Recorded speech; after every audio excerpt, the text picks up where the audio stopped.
เคป่ะอันนั้นวายพี่น้อง มาตัดวายโอเค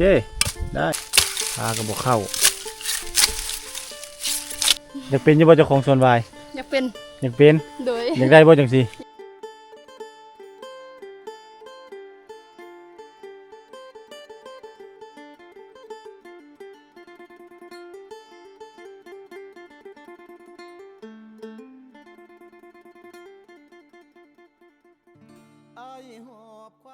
หลังจากกินข้าวอิ่มตอนนี้สิพาธิดาแล้วก็ครอบครัวไปเบิ่งสวนวายแล้วก็สิไปตัดสวนวายสิไปฝากอาจารย์ผู้เพิ่นจักสิได้ลายหรือบ่เนาะไปตัดวายนี่แหละอยู่สวนนี่แหละพี่น้องไปนี่คือสวนวายปะโลอันนี้เนาะสวนวายป้าของนิตาอันนี้แม่นบ่นิตาแม่นบ่ตาเอ้ยแม่น ระวังเหยียบหน้าบ่ายเด้อลูกเด้อนี่เดี๋ยวอันนี้ก็โยดคักคือกันนี่ก็ได้คือกันนี่ตัวนี้บ่ได้ป่ะแบบได้จังบ่ได้เอาธิดาคือบ่ปลูกลายๆนี่ธิดาปลูกไว้ลายๆนี่ก็ไว้ไปขายเด้ปลูกมันเนาะค่าปลูกมันโครงการบ่เฒ่าเพิ่นสิมาปลูกตูบอยู่นี่อีกได้นี่ไว้ให้ลูกเขยเพิ่นมาตัดคลิปไปเข้าไปโอ้เพิ่นถางเพลสวนบายมาเลยงามๆเลยโอ้บ่ได้ดอกนี่ตานั่นตาอยู่นี่จะได้น้ำปักตีนลูกเห็นไหมแม่เด้อนี่ไว้น้ำมันสิปักตีนลูกอย่ามาเด้อลูกเด้อจะได้พ่อกะออกมาเด้อพ่อไปให้ไปตัดบุญเด้อโอเคสัญญาก่อนโอเคมานี่นิ้วก้อยนี่ก้อยนี่ไหมโอเคมาแท็กโอเคแท็กโอเคเอาไปธิดา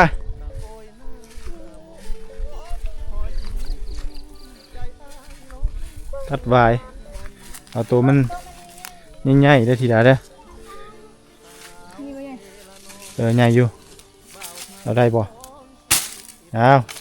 แต่งตัวสุดงามๆพี่น้องเลยมาตัดวายเอาได้บ่มันอยู่ในนะถ้าเอาบ่ได้ก็เอาตัวใหม่ได้ก็เอาได้บ่พี่น้องเดี๋ยวจะให้อาจารย์ภูได้ในกินนี่นะให้อาจารย์ภูศรีวิไลกินเอาวายเพื่อนมากินวายก็เลยสิมาตัดให้เพื่อนไปเผาให้เพื่อนกินมื้อแรงแต่สิได้จักโยดเลยเด้อแต่บรรทุกก็สั่งอยู่เนาะสั่งให้แม่นิตาสั่งอยู่สั่งให้เขาเจ้าตัดให้200,000 กีบเนาะหรือว่าประมาณ300-400 บาทนี่แหละไม่ได้น้ำเลยต่ำๆเลยสิดาเด้อฟันต่ำๆแล้วเอามาโปะอยู่นอกได้ปะมันสิบ่ง่ายกว่าบ่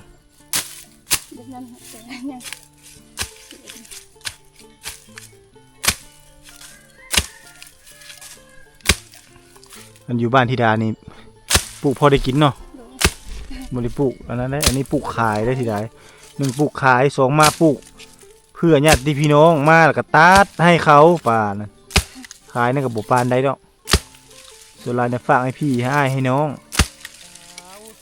จะเป็นแบบนั้นเลยเพื่อจะได้กินวายพี่น้องเอ้ยของเซ่บๆมันเป็นของง่าย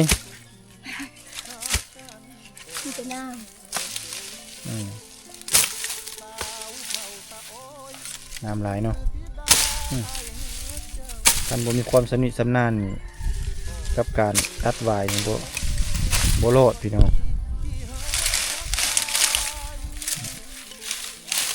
มาเลยมือจะฟันเนี่ยถือเจ้าอยู่ได้เนี่ย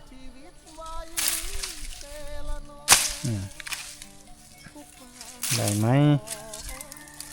ได้ต้นเดียวนี่ผ่านไปแล้ว3-4 ชั่วโมง3-4 นาทีมันเป็นของง่ายไวสับปะโลนี่ไวปะโลนี่เราตัดนี่แป๊บเดียวจะได้แล้วเราเก่งปะโลเคยอยู่ส่วนวายสมเราปลูกวายอยู่เนาะเราสำนานทางจำพากับพ่อพาเป็นบ่พากับสัมพาหมายเขาว่าพาพวกเข้าธิดา ได้อยู่เนาะโอเคบ่เราดีๆก่อนโอเค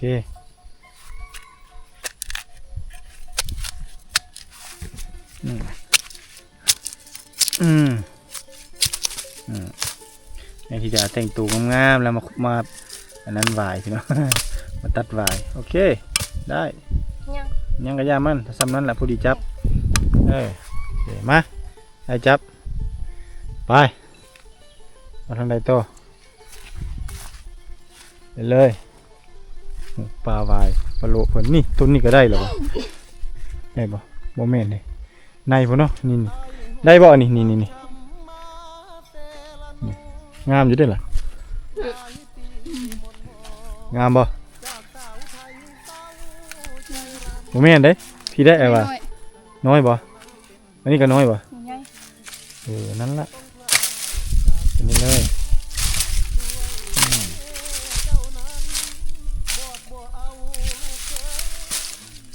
ธิดาหาหวาย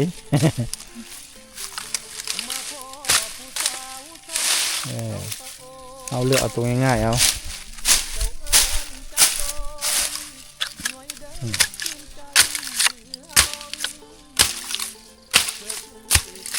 พาก็บอกเข้า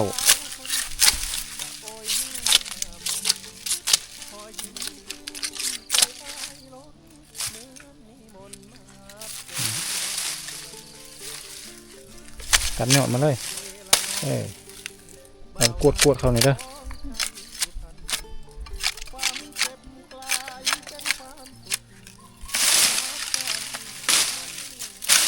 จันทิดามีสวนหวายแล้วก็มีเฮือนมีดินกว้างๆคือจังซี่นี่คือสิคักเนาะทิดาเนาะด้วยแต่ดินน้อยเนาะดินลายๆคือจังซี่โอ้คักเลยมาอยู่พี่เลยเนาะทิดาเนาะมาอยู่สวนเลยบ่ต้องเฮ็ดอีหยังหลายเฮ็ดนาขุดดุดมีเงินจ้างดุดเฮ็ดนาแนวนาเฮ็ดนาบ่ต้องขึ้นภูอีกคักเนาะทิดาแบบนั้นได้แค่ฝันหมดทีละคิดตลอดแต่มีดินแบบนั้นคิดตลอดเนาะเป็นดินโบราณพูแล้วเมื่อยเลยเนาะดูอยากเฮ็ดนาอยู่อยากเฮ็ดนาเอาเนาะบอลมันสะดวกสบาย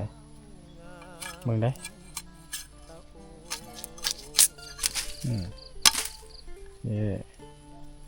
เห็นบ่ตัดออกบนแหลมๆมาโอเคของหยดแล้วทางใดอีกรถทางนี้ก็ได้เอาหมดไปไกลก็ได้เอาไปใกล้ๆนี่แหละนี่คือหน่อที่3ตัวนี้มักใหญ่เนาะตัวนี้เนาะ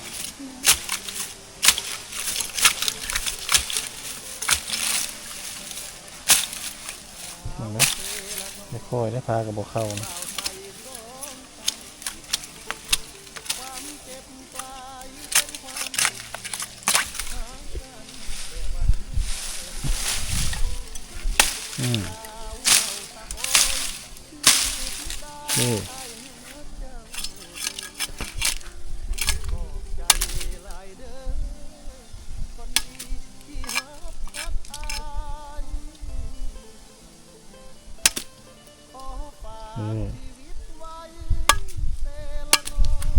ไอ้บ่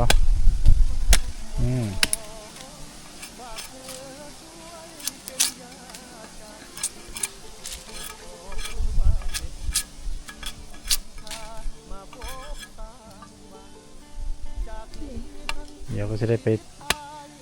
นั่นแล้วดีป่ะด้วยโอเค3 หน่อแล้วอ้าวใกล้แล้วพี่น้องนี่ได้ละ3 หน่อมาแล้วผู้เห็นบ่ซุ่มแล้วคือใหญ่ๆคักแท้ตัวนี้บอกป้าก้อนตัวนี้มันหน่อเดียวเด้ผู้มันใหญ่อีกตัวนี้ไปทางพุ่นละอันใหญ่ๆเลยตัวนี้ก็ได้ทีดานี่ได้กันแบบพอมันมี2เขาต้องจง1นะต้องบ่มดนะ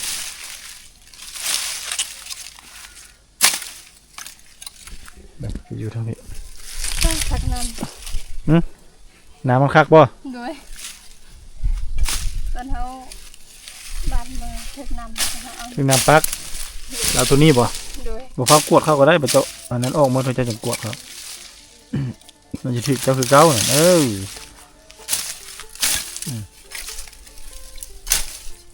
มันเป็นของง่ายเพื่อจะได้กินไวายคนเฮานี่ก็มักกินแนวยากๆเนาะ แนวง่ายๆบ่กินแนวยากๆกินไวายกินหยังเนี่ยมันมีน้ำตัดทิมซะงานนั้นงานน่ะ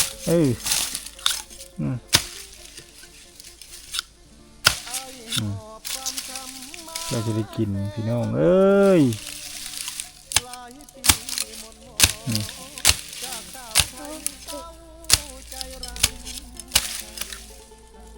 ยอม ฮะถึกเลย โดย ถึกตัวอ่อนเลยบ่อย ตัวอ่อนเลยยังน้อย เสียมันโยนหากันใหญ่เสียดายเนาะ ๆอายุยังอ่อนมันยัง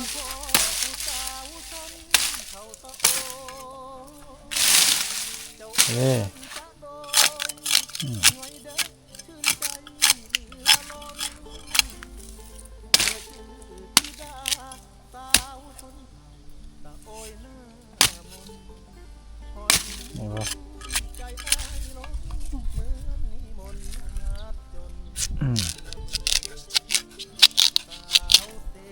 วายนี่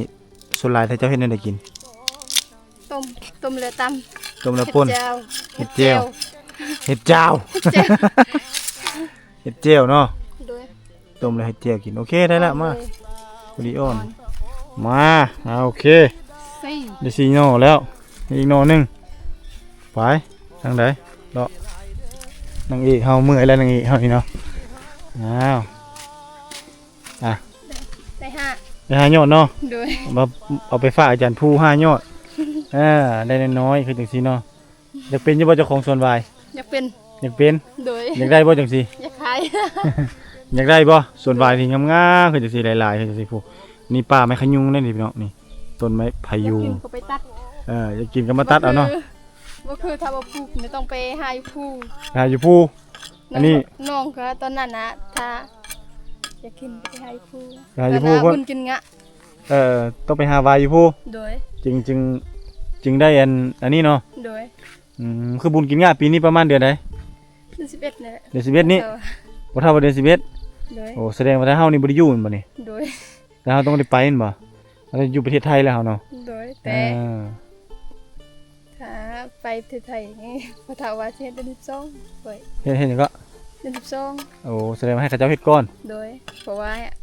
ให้มาก่อน ทุกเขาเฮ็ดผู้เดียวบ่ได้ โอ้ พลัม ต้องได้ท่าให้เจ้า โดยเพราะว่า3คนไปเบิด ก็พอดีก็แบบถ้าเฮาไปไทยแล้วก็ขากลับมาเนาะเข้าไปลาวอีกประมาณวันที่บอกบ่เท่าว่าประมาณวันที่20เดือน12ยังเฮ็ดบ่เท่าจ้ะ เนาะ โดย มันจังสบายเด้อเฮาเด้ไปได้แล้วหวายเนาะแต่เพราะว่าอันนี้มาตัดให้ธิดาโซฟีมือ แล้วก็เดี๋ยวบรรทุกสั่งไว้แล้วหวายที่จะฝากอันอาจารย์ภูเพิ่นบอกให้เขาเจ้าตัดให้เพราะว่ามีแต่หวายยอดใหญ่ๆถ้าเขาเจ้าตัดเด้ถ้าเขาเจ้าบ่ตัดเนี่ยก็คือสิบ่ได้อีกแหละคือสิได้หวาย5ยอดนี่แหละไปฝากอาจารย์เพิ่นนี่เพราะว่าเฮาบ่มีหยังฝากบ่มีหยังต้อนเพิ่นเด้ มีแต่น้ำใจ มีแต่น้ำใจเล็กๆน้อยๆพี่น้องนี่ละมาฝากเพราะว่าการตัดหวายนั้นบ่แม่นของง่ายเด้เนาะตัดโยนเอาตัวได้ที่ว่ามันใหญ่เอายอดใหญ่ๆยอดน้อยมันก็บ่คักพี่น้องต้องเอายอดใหญ่ๆเนาะ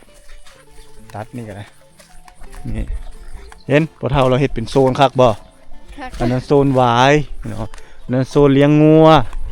และนี่โซนขังงัวนี่เห็นบอกขี้งัวเข้าไปเบิ่งใกล้ๆเข้าไปสู้ตัวเมาเนี่ยเข้าไปใกล้ๆไปยากไปนี่เห็นบ่อันนี้เข้าใจบ่เราเฮ็ดนี่ธิดานี่คือจังเราเฮ็ดนี่เนาะอันนี้บ่อนเอาเกลือใส่อยู่นั่นห้วยใช่ไหมให้มันกินนี่แล้วก็ขี้งัวนี่ก็เราสิกวดไปไว้อยู่พุ่นให้มันแห้งหลังจากแห้งแล้วก็ให้ใส่กระสอบขายกระสอบหนึงนี่ 10,000 กีบ ค่าย ขี้งัวเรานี่ขาย บ่ซั่นก็หมู่มาเอาละเนาะสลายเม่นขายแล้วคันไอ้น้องขอก็แม่นให้แล้วก็เราเอาไปปลูกผักเห็นบ่ใส่ในผักที่เฮาเข้าไปเก็บนะ โดย อันนั้นเขาเอิ้นว่าฝุ่นคอกตัวนี้ โดยที่ว่าปลอดสารเคมีปลอดสารพิษจากธรรมชาติก็คือฝุ่นคอกนี่แหละเฮาเลี้ยงแล้วเฮาก็ถอนโฮมเอาเนาะมัดใส่เป็นเปาเป็นเปาเอาไปขายได้คันเฮามีนาเอาลงไปว่านใส่นางามเข้านั่นเห็นบ่คือนาเสาให้อยู่ทางลุ่มนั่นไปย่างมาบัดนี้การจัดสรรของบ่เฒ่าเพิ่นก็สิประมาณนี้ดินกว้างคักเนาะ โดยกวาง บูแต่แนวเฮ็ดเนาะ ทำเฮ็ด อ้าว ดี สัมภาษณ์เท่านี้ก่อนก็คือสมมุติว่ากรณี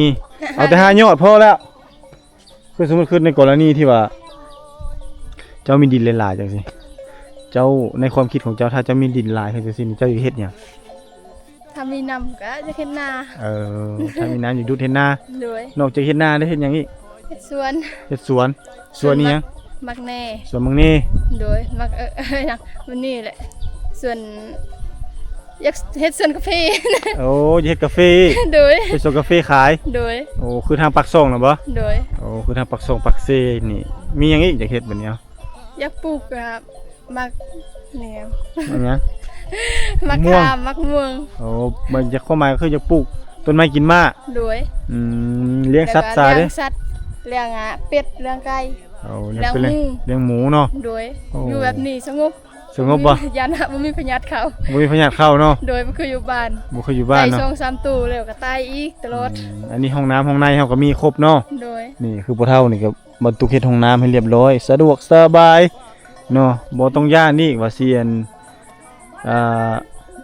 ไปถ่ายสะทรายนั่นนี่หรือว่าพยาธิสิเข้าเป็ดเข้าไก่เข้าสัตว์เลี้ยงเพิ่งเพราะว่ามีครบหมดเลยเด้เนาะไปอันนี้คือสัมภาษณ์คร่าวๆเนาะเดี๋ยวไปไทยเดี๋ยวเจ้าสิได้เห็นกับสวนกับอีหยังที่หลวงตาเพิ่นให้ลูกให้หลานเพิ่นเลี้ยงที่เป็นสวนใหญ่ๆคักๆงามๆที่ตะบอกคักๆเอาไว้นี่เจ้าไปเห็นสวนหลวงตาให้คักสวนหลวงตานะเพิ่นถ่ายส่งมาให้เบิ่งเพิ่นวิดีโอคอลนะฮู้บ่เป็นจังไดนั่งนี่เจ้าบ่สวนหลวงตาให้คักเด้ที่ใดมีหนองคือจังซี่ล่ะพื้นที่โอ้หลายเป็นของชุมชนเป็นของเพิ่นเอง ลุงตาเฮ็ดสวน เพิ่นให้ลูกให้หลานเพิ่นเฮ็ดสิมีหมากหุ้งหมากหมากแตงหมากกล้วยเพิ่นปลูกแล้วก็ปลาแล้วก็มีฮอดปลาหมึกในหนองเพิ่นเลี้ยงมีปลาหมึกพร้อมแล้วก็ปลานิ่นปลาดุกปลาอหยังเต็มตัวบักใหญ่เพิ่นว่านะแล้วก็มีหน่อไม้นี่บ่เว้าเลยหน่อไม้ไผ่ป่าหน่อไม้ไผ่ใหญ่ๆนะซ้ำสิกินโอ้ได้หลายเนาะเบิดคะแนนแต่ไปละอยากเฮ็ดแนวใดกินเพิ่นว่าเพราะว่าอาหารมันหลายอีหลีแต่เจ้าไปเห็นจะให้ตกใจเนาะให้ตื่นเต้นคักเนาะอันนี้ก็คือพามาเบิ่งสวนพ่อเฒ่านี่เห็นบ่เป็ดไก่นี่ว่าสบายเนาะ บ้านบ่เห็นดอกแบบนี้ บ่มีบ่ ได้2-3ตู้แล้วก็ตายอีกตลอด อันนี้ไก่พ่อเฒ่าหลายเด้ไก่ธรรมชาติแล้วเราเลี้ยงปล่อยไปพุ่นเห็นบ่ธรรมชาติแท้ๆเลยได้นี่ได้เนาะงัวควายแล้วก็อยู่มีความสุขกับเป็ดกับไก่กับงัวกับควายแล้วก็เบิ่งเข้านี่แหละเข้าลาวนี่แหละแล้วก็อยู่กับธรรมชาติแล้วก็มีความสุขเราอยู่ผู้เดียวเราเนาะแล้วก็มีหมู่มาอยู่นำผู้หนึ่งนั่นเนาะก็มีความสุขไปอีกอย่างอยู่แบบนี้อันนี้คือเขาเอิ้นว่าเศรษฐกิจพอเพียงตัวนี้แหละเขาเอิ้นว่าวิถีพอเพียงแท้ๆคราวนี้มีดินหลายๆเนี่ยก็คักแล้วโหเห็นบ่ความพอเพียงหุงเนี่ยน่ะตัวยังเนี่ยน่ะ นุ่ เห็น ม บ่ตัวหุงตัวเลวนี่เห็นบ่ตัวมันเจิดกินไก่นั่นเห็นบ่ตัวเลวเนาะ โดย ตัวเลวตัวหุงสองผัวเมียพี่น้องผู้โอ้ ส่งหาไก่ บัไก่ส่งหาไก่ได้น่ะเบิ่งซูมกันเห็นบ่พี่น้องผู้อันเดส่งตัวได้น่ะเด้ธิดาบินเจิดไปเด้มันเริ่มมานี่แล้วนี่มันจากเนี่ยมึงไก่ได้นี่แหละนี่มันมาหาไก่ได้นี่แม่นแท้ๆนี่โอ้อันตรายเลย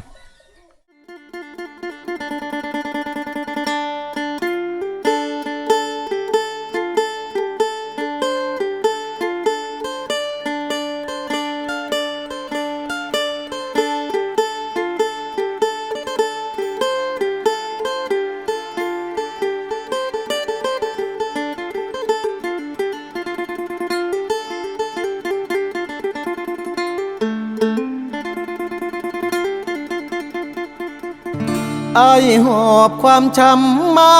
เซละโนหลายปีหม่นหมองจากสาวไทยเศร้า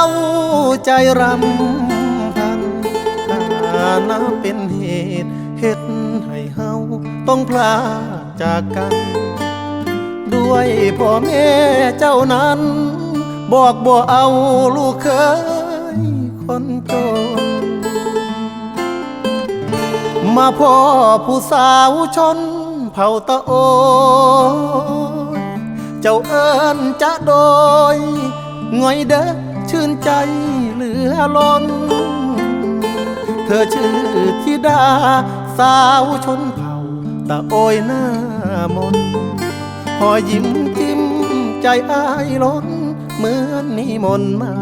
จนละเมอสาวเซละนองบ่าวไทยสองใจพันความเจ็บกลายเป็นความสุขหากันแต่วันแรกเจอสาวเผ่าตะโอยชื่อธิดาอ้ายหาเจ้าเด้อขอบใจหลายเด้อ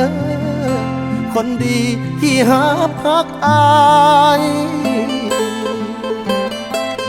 ขอฝากชีวิตไว้เซละนอทุกความหม่นหมองฝากเธอช่วยเป็นยาใจขอบคุณความเจ็บที่นำพามาพบสามวัยจากนี้ทั้งชีวิตอายมอบให้เจ้าสาวงามตะโอ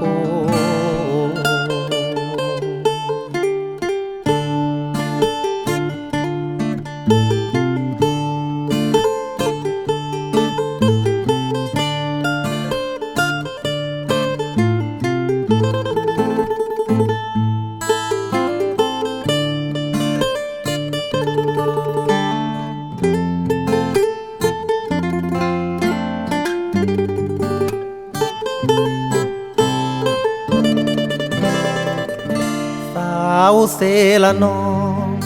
บ่าวไทยสองใจพันผูความเจ็บกลายเป็นความสุขหากันแต่วันแรกเจอสาวเผ่าตะโอยชื่อธิดาอ้ายหาเจ้าเด้อขอบใจหลายเด้อคนดีที่หาพักอายขอฝากชีวิตไว้เซละนอทุกความหม่นหมองฝากเธอช่วยเป็นยาใจขอบคุณความเจ็บที่นำพามาพบสามวัยจากนี้ทั้งชีวิตอายมอบให้เจ้าสาวงาม